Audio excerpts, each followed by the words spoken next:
Hey everyone, it's your boy KP here. Hope all is well with you, and I hope you're taking care of yourself as we go through this pandemic. Continue to stay strong and stay safe. Um, Happy Black History Month, and we are talking about all things relating to our people during this time, and of course other things, things relating to social justice as well. I want to take the time to highlight the story of a person that I just recently came across, the information, anyways. I just recently came across this information, and I'm going to highlight it here because I want us to keep in mind, what Black people have been through and what we're still going through. Because a lot of folks are talking about, especially when it comes to the pandemic and the vaccines, that Black people are hesitant to take the vaccines. And we don't need to be, because we should trust the scientists and trust the doctors and trust the pharmaceutical companies. All right? Vertus Hardiman. Check that name out, check that person out, check that story out. Vertus Hardiman. At 5 years old, all right, he and some other boys in the same age group were brought in or were called on by a local hospital. Basically, they went through their parents, of course. The boys suffered from a scalp problem, a ringworm problem of the scalp. So the local hospitals, I guess, knew about this, or somebody knew about this, tricked the parents into allowing the boys to go through a particular treatment. It was radiation treatment or a radiation experiment. And the reason why I say tricked is because the experiment didn't have anything to do with helping the boys solve the ringworm problem.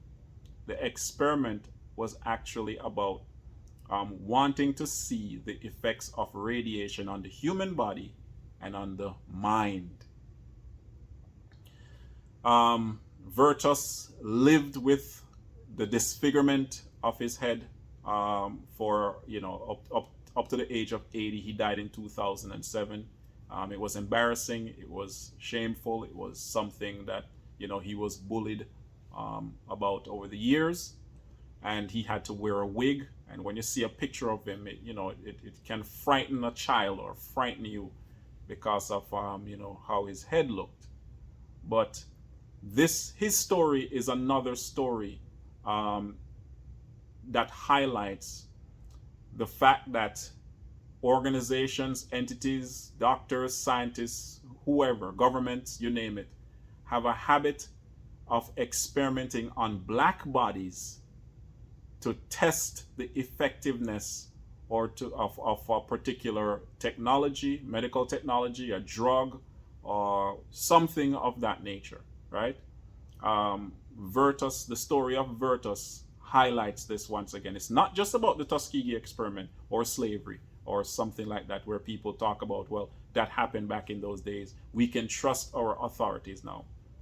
But when you read the story, it's very, very heartwarming as well. It's not just heartbreaking, but it's heartwarming because the man lived a life of dignity.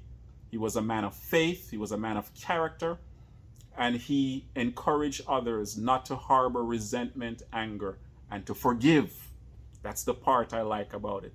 Even though hospitals or medical officials, governments, or whoever it was that was involved in this did this to him, he decided that he was not going to hate them.